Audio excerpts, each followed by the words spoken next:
Mark, that report really does make sobering reading, and it doesn't mince its words. It says the UK's climate is changing. 2020 was the third warmest for central England in a series from 1659. So let's look at our temperature. And if we look at this, we can see the average temperature across the UK from 1884 to 2020. And if you look at those purple lines, that illustrates what you were talking about, Mark, which is all of the top 10 warmest years for the UK since the last 2 decades of Queen Victoria's reign have occurred since 2002.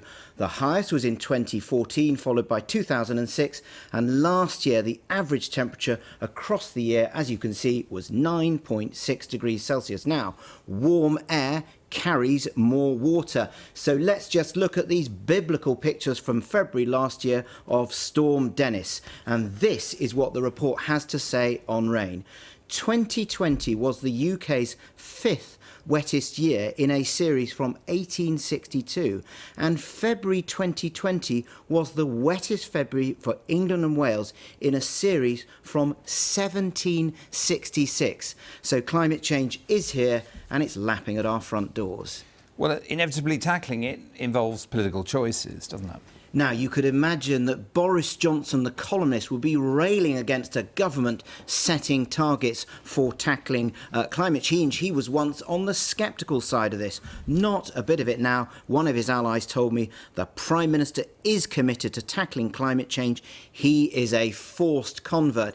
It is important to say that his father, Stanley, is a long-standing veteran environmental activist. But Boris Johnson is his own man, and he sees a threat to us from climate change, but he also sees huge opportunities from green jobs in the renewable energy market. And it's interesting, there's a lot of support for him on tackling climate change from red wall Tories, particularly in Teesside, where there has recently been investment in wind and in carbon capture and storage. But there is concern on the Conservative backbenches.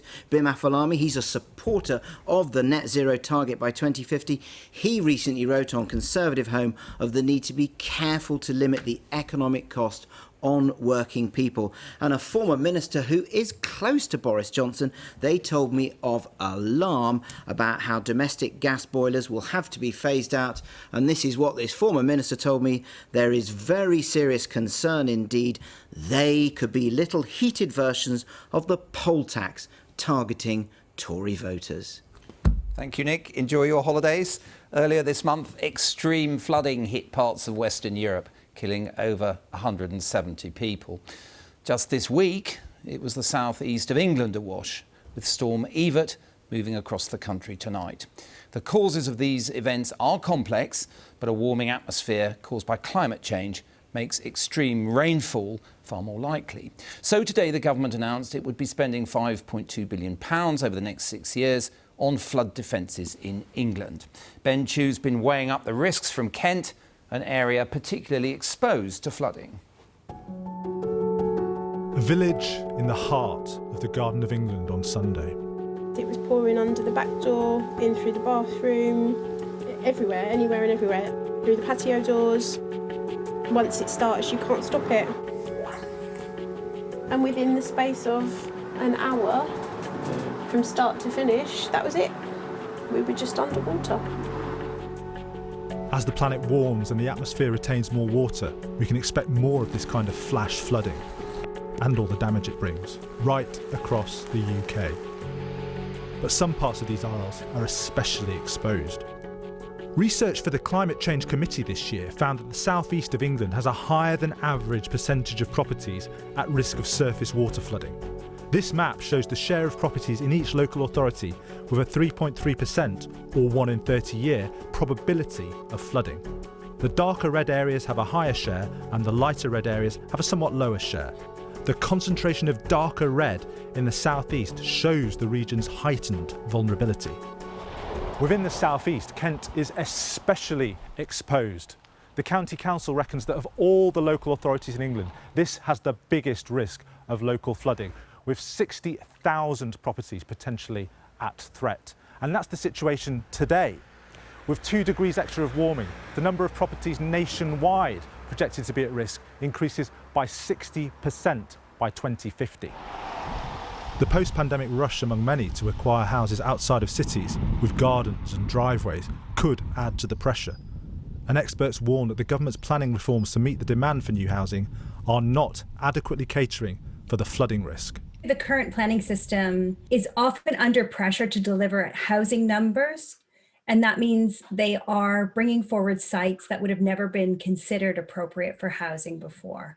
That means sites that are in floodplains, sites that have known risks of flooding. I think what we should be doing is looking at finding ways to increase density in areas that are safe. This kind of rain, heavy storm rain is characteristic of climate change. We're moving from polite English drizzle to fast downpour. And that means the way that we design our drain and sewage systems need to change.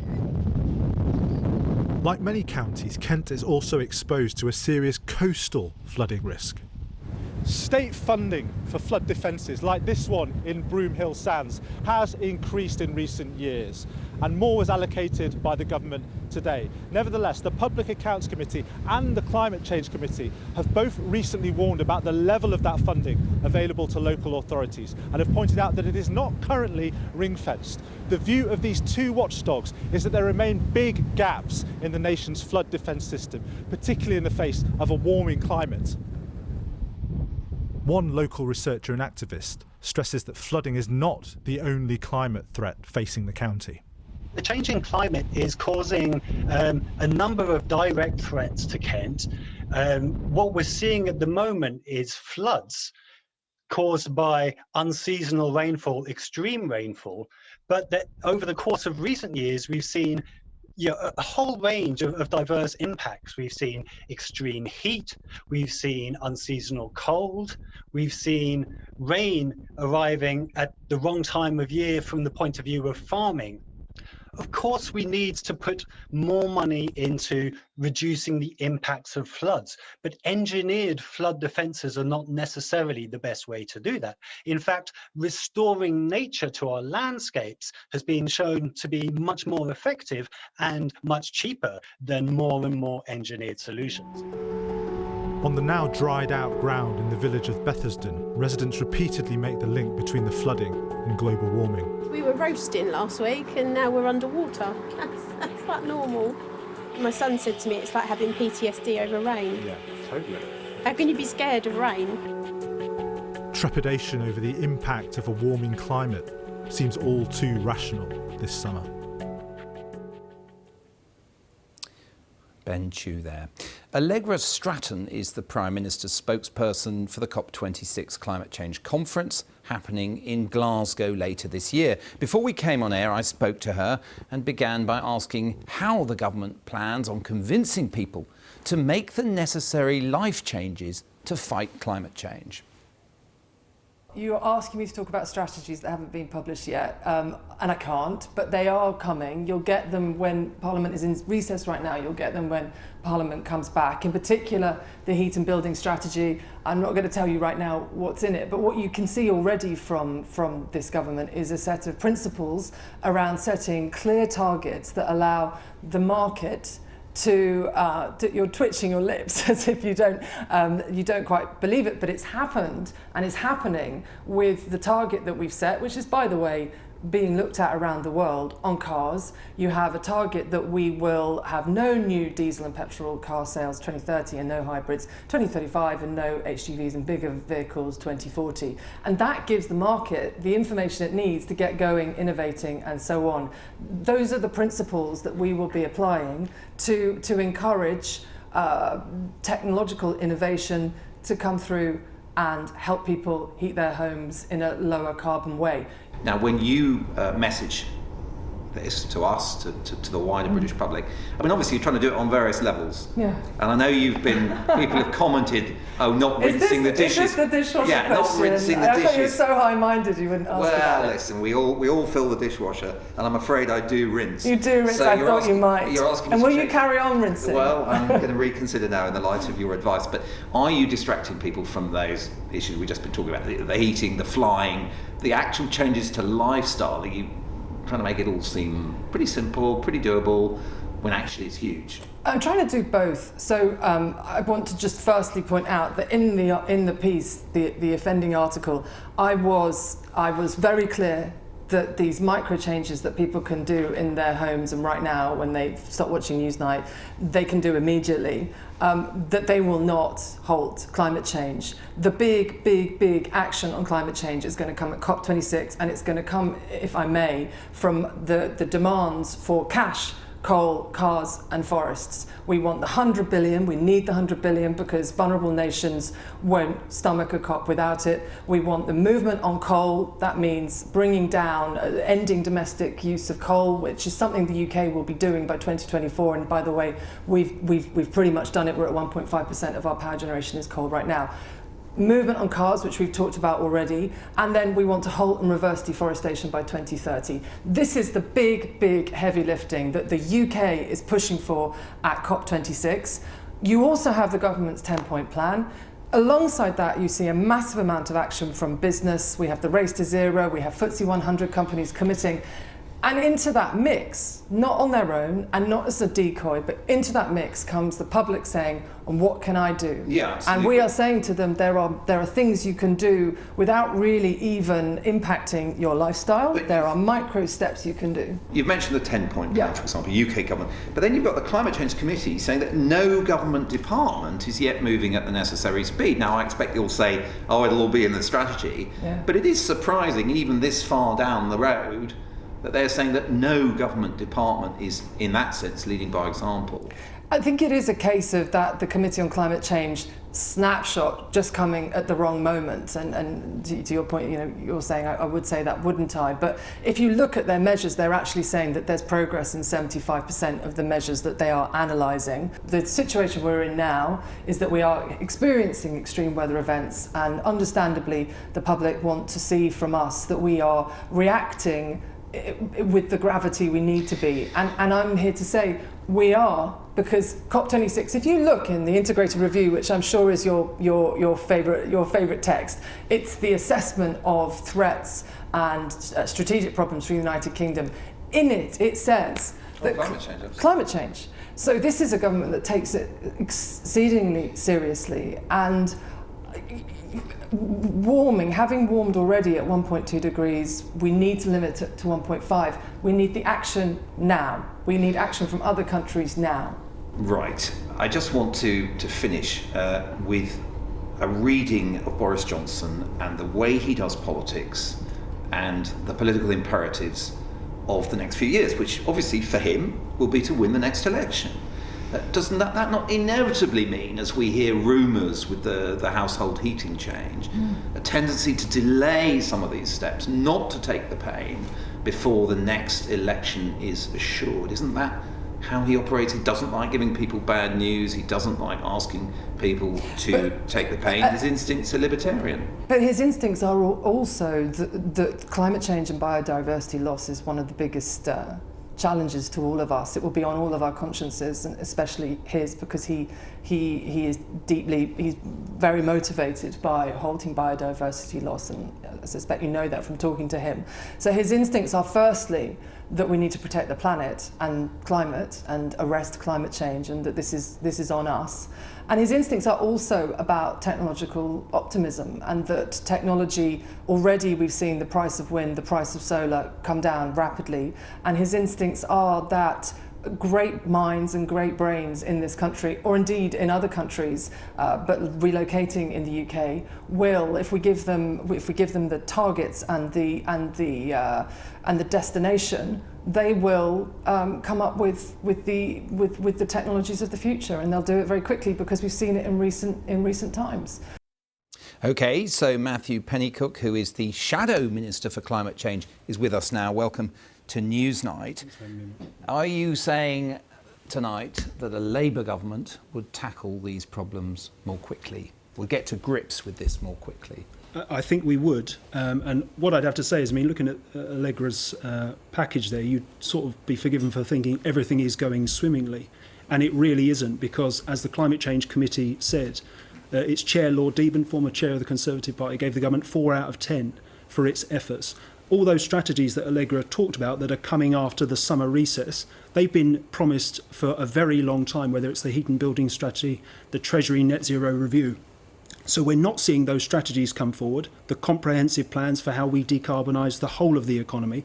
And we're not seeing also, Mark, the investment, because we very much need the investment up front, as other countries are doing, to lock in that green recovery. And the Chancellor has now had, by my count, 3 fiscal opportunities to do that, and he hasn't done so. We've got about a total of 9.3 billion invested, $1 billion of which was allocated to the Green Homes grant and cut.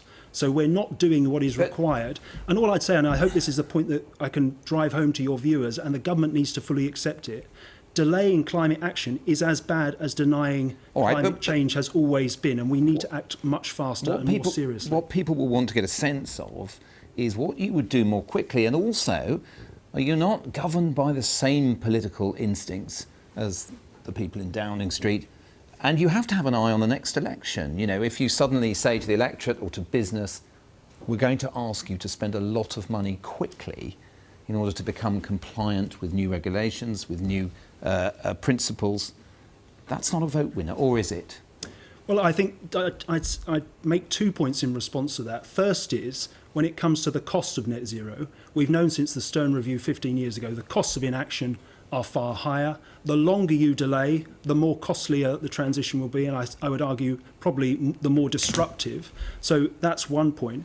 And it also discounts the opportunities that come with the transition. So when you look at the costs of net zero, yes, there is a cost. It's an entirely manageable one over the course of the transition to net zero. There are opportunities, there are savings to be had. We've got to grasp those rather than delay and put things off. OK, when would Labour get to net zero?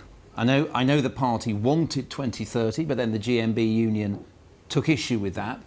Do you actually have a date?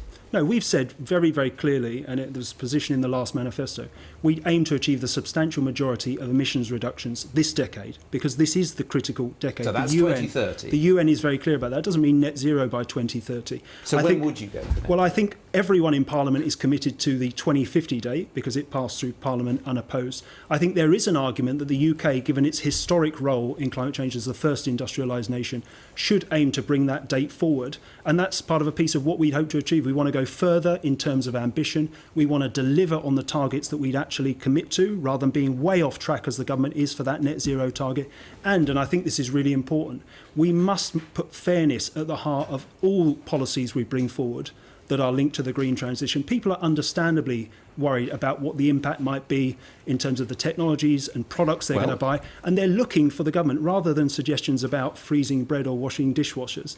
And I should say a significant portion of the country don't have a dishwasher for a start. They want to see what is the government going to do to make those changes affordable that it's got to make. What are you going to ask them to do? I mean, you reject Allegra's eco good housekeeping tips there, but in terms of... No, I think we can all make a contribution. But all right, but what about saying to people tonight, don't take a plane on holiday this year, or if you're fortunate enough to have 2 cars in the family, get rid of one of them, eat less meat. Would you say all of those things tonight? I think we can help people make those changes. I think there's an appetite out there among the public to make changes that help us confront climate change. But it's really, if you like, trivialising the problem to suggest that by those micro changes, we can confront the scale of the challenge that faces us. This is about systems change. This is about decarbonising the economy.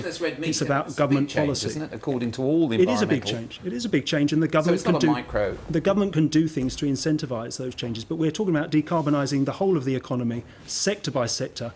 Government needs a comprehensive plan to do that. Government needs to tell people how they're going to make it affordable, so those who are least able to make the change can do so.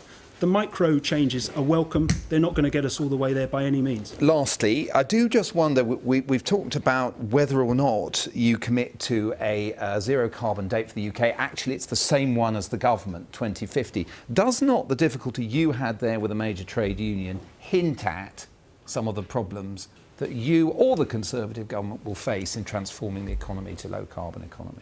No, I think we've got to bring people with us, which is why we've got to have a grown-up conversation about how the costs can be managed and the opportunities secured for people domestically, how we make the transition simple. But I just end on this. I think, we've got 95 days till the biggest critical climate summit. in probably this decade. The government has got to get serious. We need sustained engagement and focus from the Prime Minister and senior ministers to land that deal, because at the moment we are way off track as a world and we're off track as a country.